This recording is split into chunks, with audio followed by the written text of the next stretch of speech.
Thank you so much for joining me, everybody. It's a real pleasure to be with you today for today's CMA Showcase video. I'm joined by none other than Dana Tobin. Dana, how are you? I'm absolutely fine, Jane. Thank you very Good. much. Oh, well, it's lovely. Thank you for being here. It's really, really lovely to meet you. Dana, would you like to tell everybody a little bit about yourself and your work? Because I know they're all dying to hear. Okay, yeah, I've been a mental health sufferer for many years and learning all about my condition, I decided that after recovering from a really serious mental illness, I've decided to go into training, become qualified in order to help other people who are going through major bipolar issues, as well as other mental health. And also because I have an interest in holistic stuff as well, I decided to combine the two together so that you get a little bit of mental health support and you also get a little bit of holistic support. So there's kind of like a mixed bag. Oh, that is fantastic. What sort of holistic support can people look forward to experiencing with you? I have recently trained and studied in reflexology as well as aura and chakra healing. So it's more of a alternative type therapy type thing, if you like. Yeah, yeah. But no, that makes sense to me because the thing is that I think there's a huge problem. I don't know if you would agree with this, but I think there's a huge problem in conventional medicine, which spills over a little bit into complementary medicine in a way. But in conventional medicine, obviously, there's no way that if you were a patient going to see somebody in the hospital, let's say, with mental health problems, there's no way that that doctor is trained to be able to say, well, actually, what if you do something somatic, something physical as well to support yourself and so on. And this is what I love so much about the way that you work, for example, and the way that other CMA members work is that we do see the bigger picture. And I know this is starting to happen in conventional medicine, but there's still an awfully long way off. And they certainly wouldn't be offering, psychotherapy and reflexology, for example. But I love that idea because the thing is, when you're working with the pressure points on somebody's feet, you are grounding them, aren't you? It's a tremendously grounding therapy. Do you find that in your work? Uh, on myself personally, yes, I have done reflexology on my feet, but I've also just mastered hand reflexology as well, which was all part of the course that I did. So I'm finding a lot of people don't like their feet touched, which is understandable. So I've kind of adapted and done more on the hands as well. And it is really proving some really beneficial results, which has astounded me, really. Mm, So it is a constant learning curve. yes. What sort of results are you seeing out of interest? This is so fascinating. Okay, without naming names, obviously, for client confidentiality, I had a client fairly recently who had a trapped nerve. I think it was like a frozen shoulder and a trapped nerve, and it was a kind of complex sort of thing. And kept complaining about it all the time. And I said to him, okay, let me try a little bit of reflexology on you just to see whether or not that'll help. So he wasn't a mental health case. He was just a general Mm. sort of run-of-the-mill person. Um, and so I did a little bit of reflexology on him, telling him what I was doing. And I didn't see him for a few weeks after that. And I thought, oh, I wonder if what I've done is right. Saw him last week. He turned around and said, yeah, my frozen shoulder has sorted itself out. The trapped nerve in my neck has gone.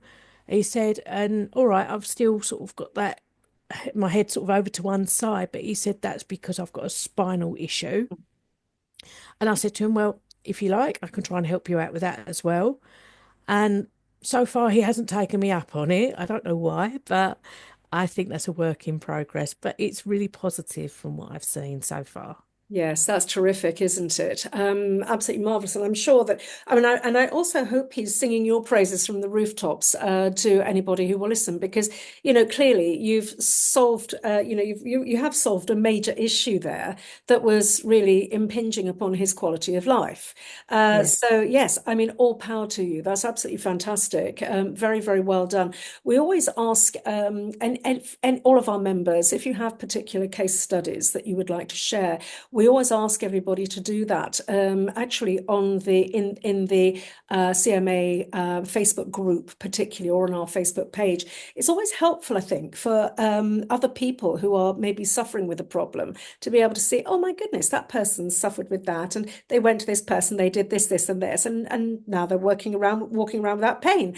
And it's lovely for people to be able to see that, especially if they're a little bit skeptical about different types of complementary medicine approaches, purely because, these things work. We have the evidence to prove that nowadays. It's not debatable whether they work or not, really.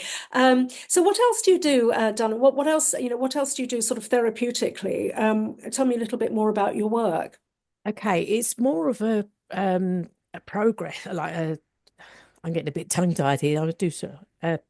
Yeah, I do more things like aura and chakra healing, which is another course I learned. I'm looking at the moment on doing a business development plan, and working on a business development course through the same college. And then from there, I'm looking to go on and do other alternative therapies, which are holistic linked. But I am kind of working along the lines of trying to keep the mental health side Mm. running parallel with that, purely because I've had some benefits with that as well, not from my own personal responses to that, but I've also had some really good results from that. I also hold an ambassador's award for West Thurrock, Ah, which I collected back in September. oh, And that was absolutely amazing. If I may, I can tell you the story. please. Yes, yes, yes. That's fabulous. Thank you. I attended my first event to highlight what I'm doing, at a place called Cowdray Hall in West Thurrock. And I went in there and set up my stall and was talking to some of the other stall holders. A little bit later on, a family walked in, and a young lad, he was being a little bit kind of, how can I explain this? He was being a little bit strange. I think it's probably the best way to put it. And he started going around a lot of the stalls and he's sort of touching everything. And I could hear his mum saying to him, "Don't touch that. I'm sure that lady doesn't like you touching her stuff," and all this, that, and another. And the more she was sort of Mm, telling him, he was like I would say he must have been about in his late teens, early 20s. And the way his mum was speaking to him was like, "Oh, you're a naughty little boy. You can't do this. You can't do that." And I thought, yeah, she's undermining him, but I can't say anything. But I carried on watching. And it later on became apparent that he had a lot more serious problems than what I first realised. And what highlighted that to me is there was a lady selling crystal pyramids and loads of other crystal bits. He's picked up this pyramid and he started slashing his wrist with it. And everybody in the room couldn't believe it. They thought, why on earth are you bringing someone like that into here that's going to do damage?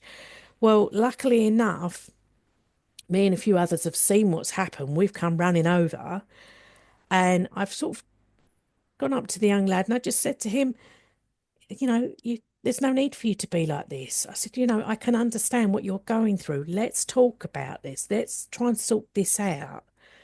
And with that, I was able to draw him away from that lady's table, take him away to another area of the hall, and say to him, "Tell me, what's going on? What's brought you to this level?" And he said, "Oh, nobody understands me." I said, "Well, yes, they do." I said, "You really want me to tell you what I've been through?" And I did. I sat and told him what I'd been through. And with that, his whole face changed to the point of where he realised there is a way out and it doesn't result in cutting mm, your wrists. mm. With that, the long and the short of the story, I was able to talk him down enough to the Oh, point where eventually he went over and apologised to that lady for damaging her items.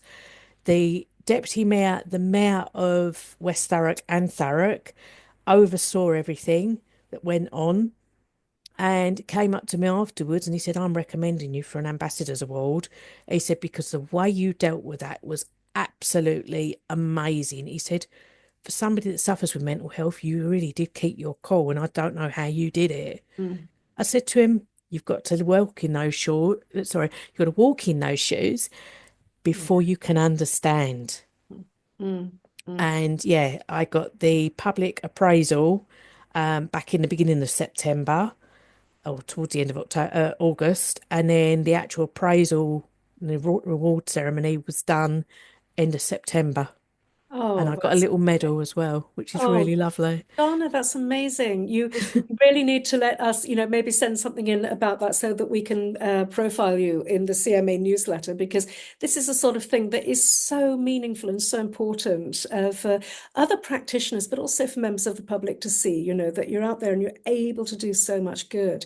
Absolutely phenomenal. So many, many congratulations. We're just, wow, just absolutely in absolute awe of you. That's terrific. It's brought a tear Um, to my eye just reliving it, I Yes, must I'm admit. sure. It's very emotional. I know, me too. I feel it. Yeah. Um, Donna, you're an amazing, amazing lady, and thank you for being with me today. It's an absolute honor to spend time with you. Thank you. So for anybody who would like to learn more about the work that you do and how you might well be able to help them, how do they find out about you? What's the best way? At the moment, we are piggybacking on the Sword Radio UK website. This is until we can become more established. So you can catch our site on there. If not, you can also catch us on Facebook. That's where I tend to do a lot of my information and all that. I tend to put everything up there, what I'm up to and everything. Or you can email me direct and get our regular newsletter, which is something that we're just putting out into the ethos, if you like. Right. Um, so the website that we've currently got at the moment is www.swordradio.uk. I think it's .co.uk or it's .com. Try both. And see where you get with that. It's just because we don't use that much. Yeah. The website generally, if you type in the Sword Group in the Facebook search bar, you will find us. We've got a group page as well as a general group. So it will come up with one or the other. Mhm. So that's another way you can get hold of us. If not, I can send you the links direct. If you email me at the sword group, or one word, at yahoo.com. That is terrific. Thank you, Donna. It's really very kind of you, because I'm sure that a lot of people want to know a lot more about your work and the way that you help so many people. Donna, thank you so much for being here today. It's been an absolute pleasure having you, and we'll see you soon. We'll talk to you again soon. Thank you, Jane.